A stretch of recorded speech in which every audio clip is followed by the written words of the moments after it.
famintos e famintas por conhecimento. Estamos aqui novamente para um outro episódio, um episódio interessantíssimo.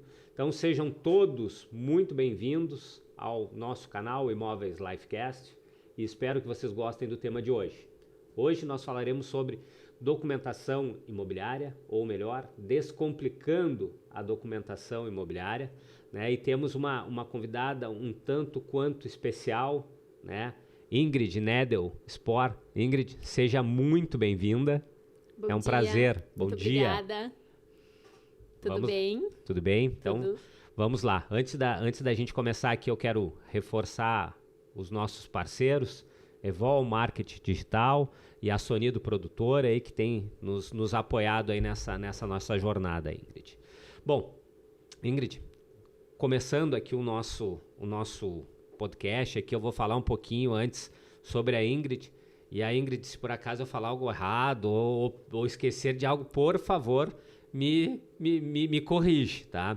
A Ingrid é advogada aí há mais de 17 anos, atuando no mercado imobiliário há cerca de um pouco mais de 10 anos, pelo que ela falou, sócia do escritório Scalzilli Altaus e atua aí no ramo prestando assessoria para diversas imobiliárias, construtoras e investidores do ramo imobiliário, correto?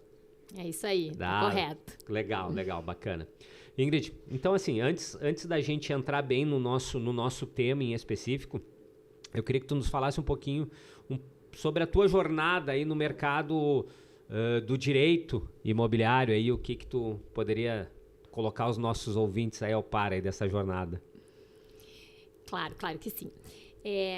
Realmente são muitos anos, né, aí, que a gente vem atuando nessa área. O escritório tem uma área específica de direito imobiliário e desde o começo a gente atua para as imobiliárias, para as construtoras, para os adquirentes em geral de imóveis, investidores, justamente buscando a segurança no investimento, né? Seja para o investidor, seja para a imobiliária que está intermediando e para a própria construtora, a gente busca cada vez mais assegurar que aquele negócio vai ser um negócio seguro, sadio e que a gente vai conseguir evitar problemas futuros, né? Ainda que sejamos advogados, sabemos que é melhor trabalhar preventivamente do que depois ter que remediar. Sem dúvida. Então é por aí. Sem dúvida. Legal, bacana.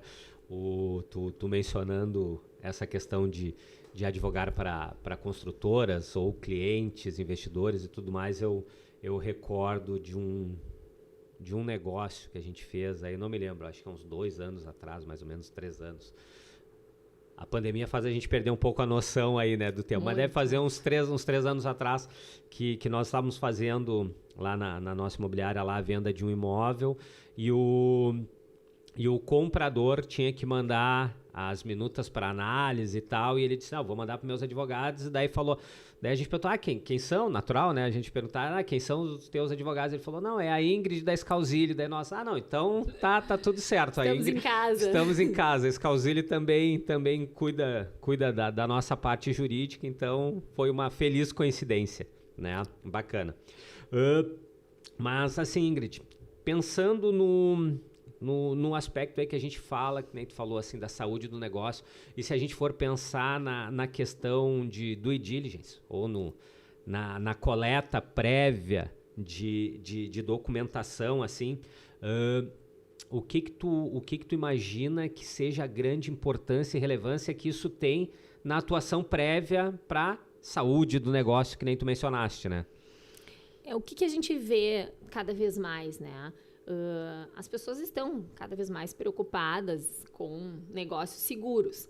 Então, me parece que olhar para o negócio, não só para a condição financeira dele, que, claro, é muito importante, mas para a condição jurídica, pesa cada vez mais. Porque se a gente se depara com algum problema jurídico passível de solução, o negócio pode acontecer naturalmente. Claro. Não significa olhar para a parte jurídica, não significa que não vai acontecer o negócio. Tá? Muito pelo contrário, enquanto advogados de diversas imobiliárias, a gente sempre busca tentar fazer o negócio acontecer. né? Viabilizá-lo, né? Exato, eu brinco com os corretores nas imobiliárias que eu ganho quando eles ganham, né? Todo mundo ganha quando o negócio sai, comprador, vendedor, corretor, advogado. Então, a gente quer buscar viabilizar o negócio. Essa é a ideia quando se faz essa análise. Claro que é beneficiar as partes e deixá-las seguras, mas é buscar fazer o negócio acontecer. E não raras vezes acontece das pessoas desconhecerem determinadas situações que são de fácil solução. Sem dúvida, claro. Claro que se esbarra com questões aí mais difíceis ou mais pesadas, mas na maioria dos casos é passível de solução. Muitas vezes o próprio ambiente jurídico, né, muitas vezes, para as pessoas leigas, né, quando começa a aparecer uma situação que é fora do natural, do cotidiano, do fluxo, a pessoa fica impactada, né? Pode pensar que é uma coisa de difícil solução e, na realidade, para quem é o especialista do ramo, soluciona aquilo com muito mais facilidade, né? Com certeza, com certeza. No âmbito das imobiliárias, acontece muito das pessoas se impactarem e se preocuparem e, às vezes, não ter o peso que efetivamente elas pensam que tem. Então, claro, é passível de solução muitas vezes. Felizmente. Felizmente. Ainda bem, né? Bah, com certeza. E aí, se a gente for pensar, claro, nos últimos, 10, 15 anos, eu tô no mercado aí há 13 anos, a gente viu, ao longo desse período, a documentação jurídica coletada, digamos, prévia para uma venda ou necessária para uma venda, ela veio sofrendo mudanças, né? Ela veio se atualizando. O que tu poderia falar assim desse histórico assim temporal e versus documentos? A documentação veio se atualizando ao longo dos anos, o olhar para o negócio mudou, né? Antigamente aí, 15, 20 anos atrás, talvez não houvessem as mesmas preocupações que a gente tem hoje, né? Mas a documentação se atualizou, ela mudou, a legislação mudou. Eu acho que até certo ponto facilitou-se a busca por documentos, porque antigamente a gente tinha que buscar documentos impressos. Fisicamente, né? Nos órgãos que efetivamente geravam esses documentos. Hoje a internet, né, facilitou muito. E a gente olha para o mundo da internet e pensa, não, mas faz tanto tempo. Nem faz tanto tempo, né? Tem órgãos aí, judiciário, por exemplo, que há algum tempo não fornecia pela internet. A gente precisava buscar fisicamente, pessoalmente. Aliás, foi a pandemia que acelerou. Eu ia falar sobre isso. Falasse antes sobre a pandemia e sobre a perda de noção do tempo. A pandemia acelerou muito, facilitou, nesse caso, a busca online de diversos documentos. E isso, claro, nos deu uma certa agilidade, né? Ainda temos alguns entraves, eventualmente, e muitas vezes, quando envolve pessoa jurídica, a gente tem alguns pontos distintos a se avaliar, mas, se não, a própria pandemia facilitou muito. Eu tava exatamente pensando nisso aí, sobre o quanto se evoluiu durante o período da pandemia, né? A gente teve que se afastar e eu lembro que até a pandemia existia documentação que realmente tinha que ser retirada fisicamente. E a partir da pandemia começou a ser total online, né? Sem dúvida. A pandemia ela nos trouxe diversas dificuldades, mas trouxe várias facilidades. E a documentação online foi uma delas. E que veio para ficar, né? Agora não tem mais como voltar atrás, retroagir. Né? Ainda bem, com certeza. Ótimo. Agora tu falaste num detalhe que me veio à cabeça aí quando é pessoa jurídica. E aí pensando não só pessoa jurídica, física e jurídica.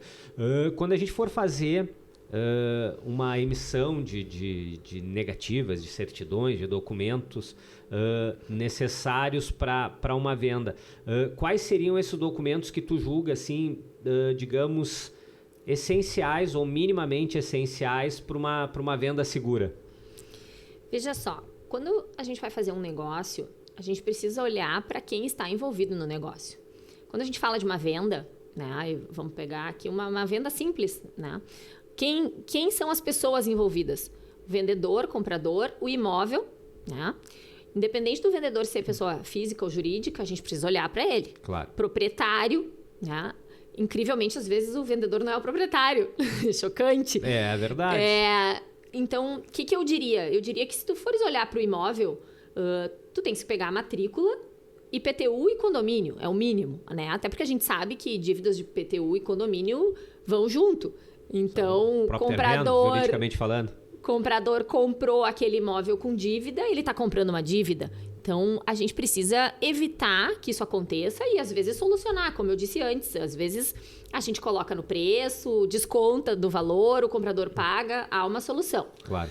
Em relação à pessoa que está vendendo, eu brinco que a gente precisa saber se ela é a proprietária, né? Se ela tem legitimidade para vender Por aquele incrível bem. que pareça, né? Parece que a gente está falando óbvio, mas não é óbvio. Por incrível que pareça, não é nada óbvio. Exatamente. Algumas vezes a gente olha para uma matrícula e a pessoa que está ali vendendo não é a pessoa que está na matrícula.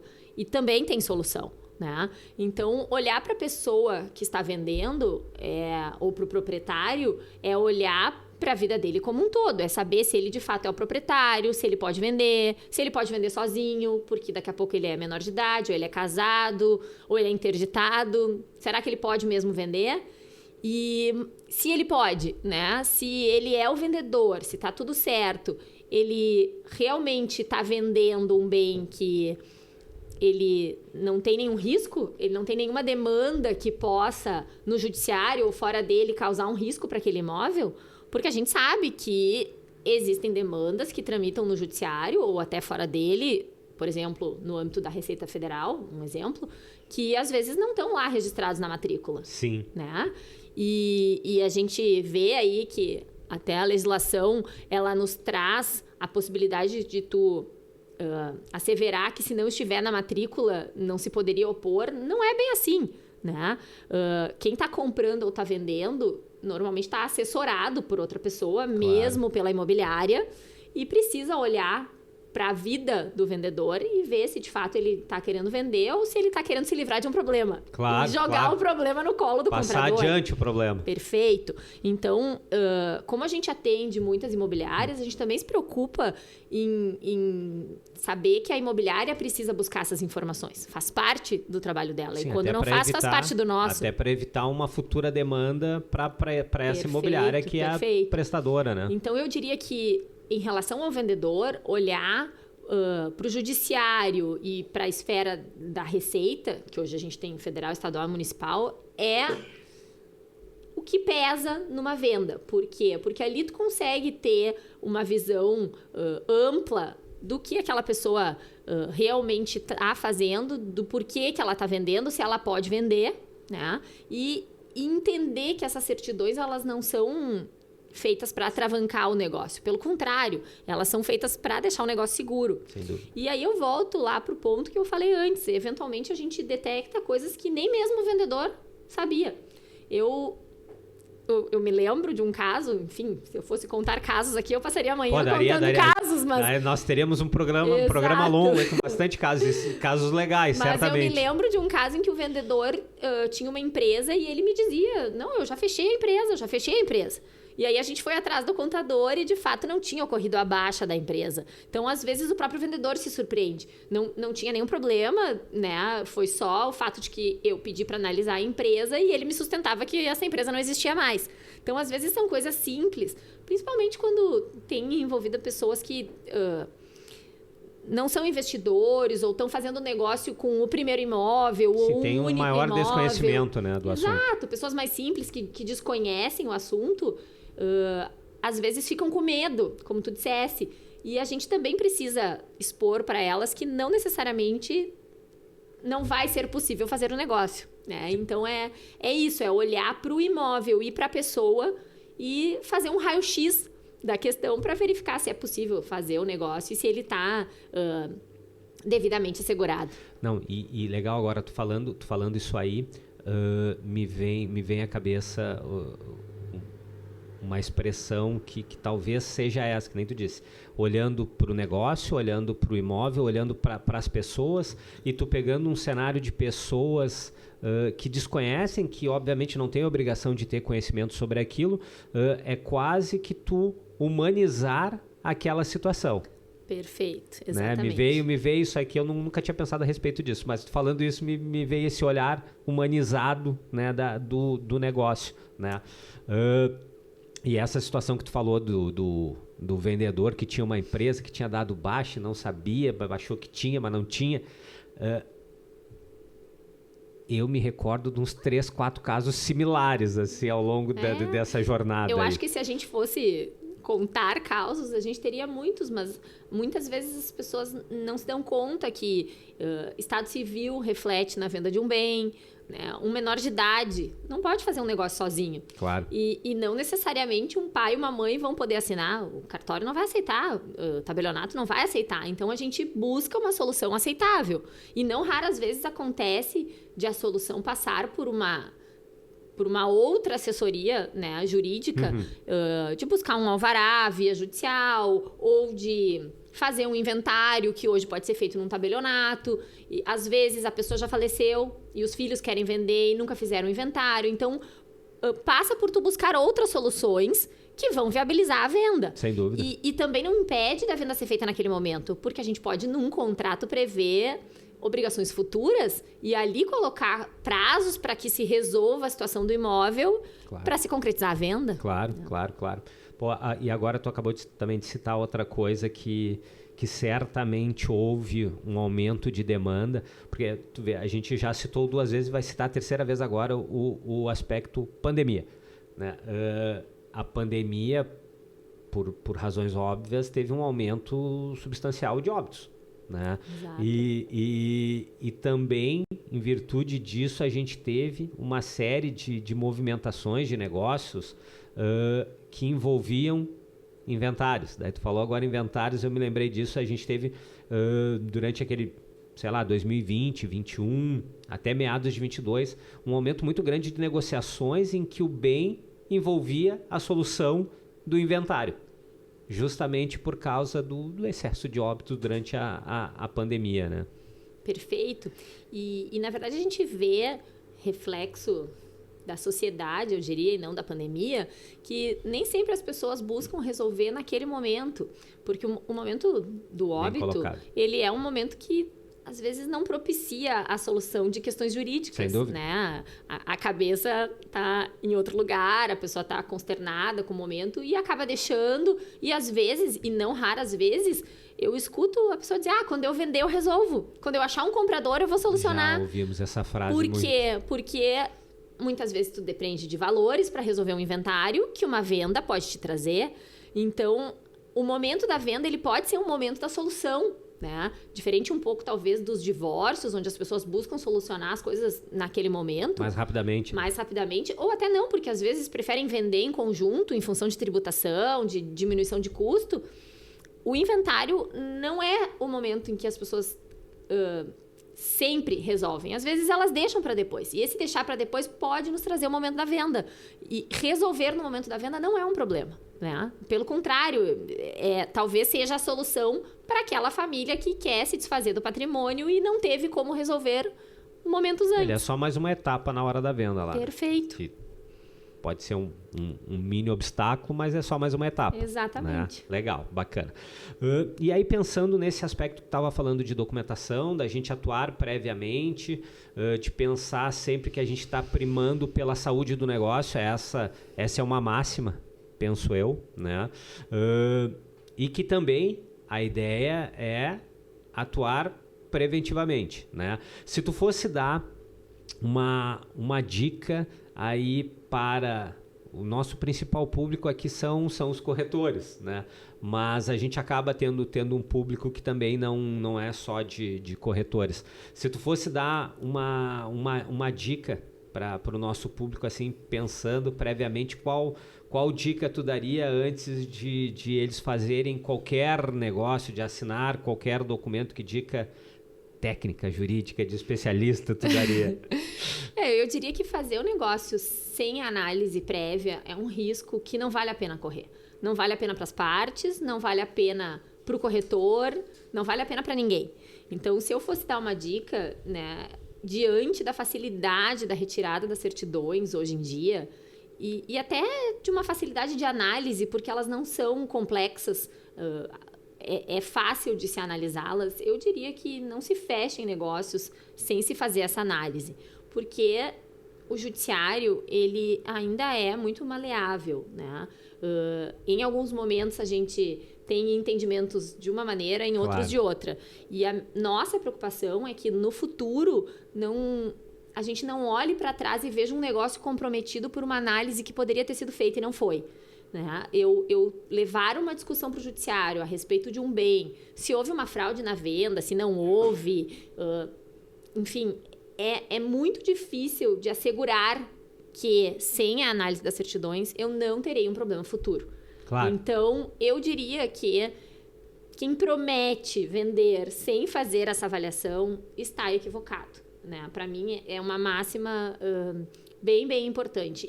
E não importa se é um investidor que já fez muitas vezes esse tipo de negócio ou se é a pessoa que está comprando o primeiro e talvez o único imóvel da vida. A análise da documentação do imóvel e das partes envolvidas é muito importante e eu sugiro que não se abra a mão. Tá aí, ó, legal. Olha só, pessoal, viram uma dica aí, ó. Não devemos jamais menosprezar a importância e relevância da análise jurídica prévia na venda de algum imóvel. Né? Eu acho que é mais ou menos isso aí, né? Excelente, excelente. A gente costuma ver aí no mercado algumas empresas que não têm o hábito de fazer a extração das negativas previamente. Né? O pessoal corre para assinar o contrato, não, vamos assinar aqui para já deixar amarrado e tal, aqueles nossos jargões ali do ramo, e depois a gente vê as negativas, os documentos, as certidões e tal. Eu particularmente, por óbvio, não concordo com esse tipo de... Ainda bem.